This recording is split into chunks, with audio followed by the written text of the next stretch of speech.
Dear students, मैं जो आपका चैप्टर है फंक्शंस ऑफ कॉम्प्लेक्स वेरिएबल वो स्टार्ट कर रहा हूँ।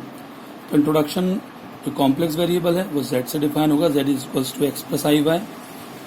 फंक्शन ऑफ z जो अपन w से भी डिफाइन करते हैं, f z is equals to होगा u प्लस आई वी।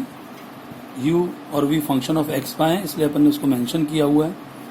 इसका जो फर्स्ट टॉपिक है analytic function. Basically analytic function मतलब हम उसकी डिफरेंशिएबिलिटी चेक करेंगे किसी पॉइंट पर, और हमें ये चेक करना होगा कि उसका डेरिवेटिव यूनिक होना चाहिए। ये उसकी एक फॉर्मल डेफिनेशन है। A single valued function f z which is differentiable at z equals to z not is said to be analytic at the point z equals to z not. Analytic function is single valued, bounded and differentiable. It is also called holomorphic और regular function. अब हमें यह समझना है कि हम जब analyticity check करेंगे तो हमें बेसिक कंडीशन कैसे क्या अप्लाई करना है। तो ये उसकी नेसेसरी कंडीशन है, कॉशी रीमान इक्वेशन, जिसको हम शॉर्ट में CR इक्वेशंस भी बोलेंगे। इसमें हमें करना क्या है, दो इक्वेशंस हैं, del u upon del x is equals to del v upon del y and del u upon del y is equals to minus of del v upon del x. Students, हम ये check करेंगे कि किसी function को जब हमें analytic proof करना है तो हम इसको कैसे प्रूफ करेंगे। तो ये आप एक क्वेश्चन, एक एग्जांपल से देखिए। क्वेश्चन है, show that the function f z is equals to e power x cos y plus i sine y is analytic, also find its derivative. तो हम अब ये यहाँ पे डिफाइन कर रहे हैं, एक पूरे क्वेश्चन को सॉल्व करके आपको बता रहे हैं कि हमें इसको कैसे चेक करना होता है। तो हम पहले इस ब्रैकेट को ओपन करके और यहाँ एफ जेड को रिप्लेस कर रहे हैं यू प्लस आई वी से। अब हमें इसके रियल और इमेजिनरी पार्ट मीन्स u है e raise to the power x cos y और v है e raise to the power x sin y। u और v दोनों हम partially with respect to x and y differentiate कर रहे हैं। जहाँ del u upon del x आ गया e raise to the power x cos y, del u upon del y है minus of e power x sin y, del v upon del x आ जाएगा e raise to the power x sin y और del v upon del y होगा e raise to the power x cos y। हमें ये check करना है कि del u upon del x का जो आंसर है वो del v upon del y के इक्वल आ गया है।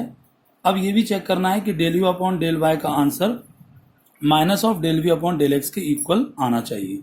ये दोनों इक्वेशन सेटिस्फाई हो गई तो हम ये मेंशन करेंगे, हेंस द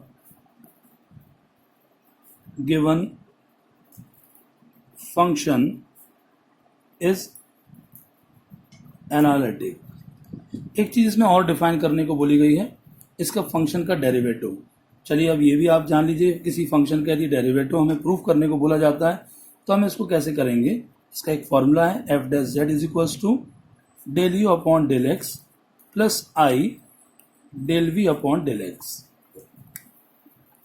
हम ऑलरेडी इनके डेरिवेटिव के आउटपुट सॉल्व किए हुए हैं, तो हम सीधे उनको यहाँ रिप्लेस कर दें, e raise to the power x cos y plus i e raise to the power of x sine y.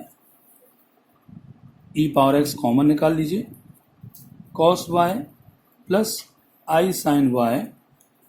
Students, हम आपको अब ये भी बताना चाह रहे हैं कि जैसे नॉर्मल जो रियल एनालिसिस में होता है कि फंक्शन का डेरिवेटिव हम डायरेक्टली उस फंक्शन को डिफरेंशिएट कर लेते हैं, तो हमें ये भी हम यहाँ आपको वेरीफाई करना सिखा रहे हैं कि जैसे आपको ये फंक्शन गिवन है, इसका डेरिवेटिव जो आ रहा है क्या ये सही है। तो एक हम आपको एक तरीका बताते हैं। यहाँ हम एक फॉर्मूला यूज़ करने जा रहे हैं, e raise to the power of i theta equals cos theta plus i sine theta. ये फॉर्मूले को हम यहाँ अप्लाई कर रहे हैं इसके ब्रैकेट में। देखिए कैसे, e power x into e raise to the power i y, जहाँ कंपेयर किया है हमने थीटा वाई को। और नेक्स्ट आप देख सकते हो ये आ जाएगा e raise to the power of x plus i y, means ये रिजल्टेंट दे रहा है ई पावर जेड, मीन्स आपको फंक्शन एफ डैश जेड मिला ई पावर जेड। अब जरा आप शुरुआत से देखिए, तो आपने जब ये आंसर निकाला है और जो आपको फंक्शन गिवन है, आप यदि ध्यान से देखें तो फंक्शन, इसका मतलब यदि जेड के टर्म्स में शो होता तो ये फंक्शन क्या गिवन था, ई पावर जेड। और हम सभी को पता है कि function f z e power z यदि है तो उसका with respect to z derivative e power z ही आना चाहिए। इससे आप समझ गए होंगे कि वही प्रोसेस है, बस एनालिटिक में हम उसको रियल और इमेजिनरी में यू और वी में सेपरेट करके फिर उसकी इस प्रोसेस के थ्रू, कॉशी रीमान के थ्रू उसको हम सॉल्व करते हैं। एक एग्जांपल और ले लेते हैं आपको समझाने के लिए। नेक्स्ट एग्जांपल है, show that the function f z equals to z cube is analytic in the entire z plane. कैसे सॉल्व करना है, हम यहाँ एफ जेड को रिप्लेस कर रहे हैं u प्लस आई वी से, और चूंकि कॉम्प्लेक्स वेरिएबल z होता है x प्लस आई वाई, तो हम यहाँ x प्लस आई वाई का होल क्यूब करेंगे। स्टूडेंट्स, आपने सभी ने एक फॉर्मूला पढ़ा हुआ है a plus b whole cube. क्या होता है formula, a cube plus b cube plus 3a square b plus 3ab square plus 3ab square. अब ये फॉर्मूला यदि हम यहाँ अप्लाई करें, a cube means x cube plus i y whole cube plus 3x square i y plus 3x I y whole square. Simplify करिए, x cube plus i cube y cube plus 3x square y i plus 3x i square y square.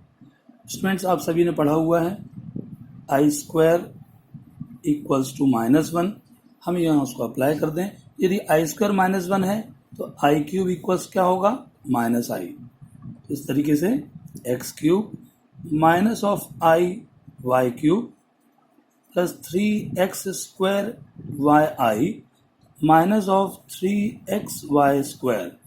अब आप एक काम करिए, LHS था u plus i we, और इस तरीके से अब हम ये रियल और इमेजिनरी को यदि सेपरेट करने की कोशिश करें तो x cube minus of 3x y square plus i 3x square y minus of y cube.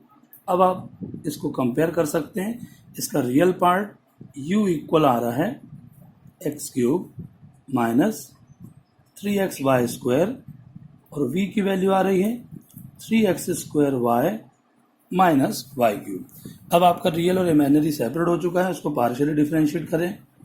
Del u upon del x equal partially with respect to x क्या आ गया, ये 3x square minus 3y square del u upon del y partially with respect to y. इसका answer क्या होगा, minus of 6xy।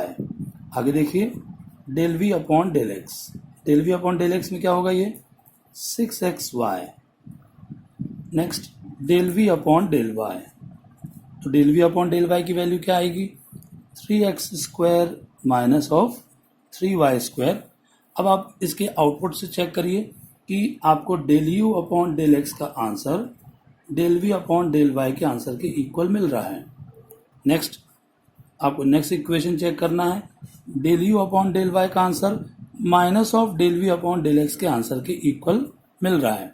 इस question में एक चीज मेंशन की गई थी कि जो function f z equals to z cube given है, ये एंटायर जेड प्लेन पर ये डिफाइन होना चाहिए। तो जेड प्लेन का यदि हम कोई भी पॉइंट, जब ये expression 3x square minus 3y square यहाँ पे और यहाँ पे दोनों का सेम है, मतलब यदि ये एक्सप्रेशन वाइज सेम है, तो हम कोई भी xy पॉइंट रखते हैं तो ये हर पॉइंट पे कंडीशन सेटिस्फाई होगी। इस तरीके से हम ये मेंशन कर सकते हैं, hence the given function is analytic in the entire z plane. तो स्टूडेंट्स, मुझे ऐसा लग रहा है कि आपको इन दो एग्जाम्पल से थोड़ा सा ये क्लियर हुआ होगा कि हमें कभी कोई फंक्शन को यदि एनालिटिक प्रूव करना है तो बेसिकली हमें सबसे जो प्रोसेस है वो क्या करना है। तो आप बस ये याद रखिए कि एफ जेड हमेशा u प्लस आई वी से रिप्लेस होगा और variable z x plus i Y से। फिर नेसेसरी वहाँ जो भी कंडीशन होगी उसके हिसाब से आपको उसको partially with respect to x और y डिफरेंशिएट करके उसमें कॉशी-रीमान इक्वेशन को सेटिस्फाई कराना है। हाँ, ये भी ध्यान रखिए कि यदि कोई पर्टिकुलर पॉइंट वो देते हैं तो वो पर्टिकुलर पॉइंट को इस एक्सप्रेशन में रख के पुट करके उसको चेक करना होता है। जैसे एग्जांपल के लिए मान लीजिए उन्होंने पॉइंट 00 या 11 कोई भी ऐसा पॉइंट दिया और आपको बोला जाए कि इस पॉइंट पर उसको एनालिटिक प्रूफ करके देखिए, तो आपको ये जो रिजल्टेंट मिलते हैं इनमें ही उस पॉइंट को रख के चेक कर लेना है कि क्या उस पॉइंट पर वो उन इक्वेशन को सेटिस्फाई कर रहा है। यदि वो कर रहा है मतलब वो एनालिटिक डिफाइन हो जाएगा। तो मुझे ऐसा लगता है कि आज आपको थोड़ा सा इंट्रोडक्शन इसका समझ में आया होगा। आगे हम नेक्स्ट वीडियोस जो हम आपको शेयर करेंगे उसमें हम उसी को आगे कंटिन्यू करेंगे। Okay, thank you.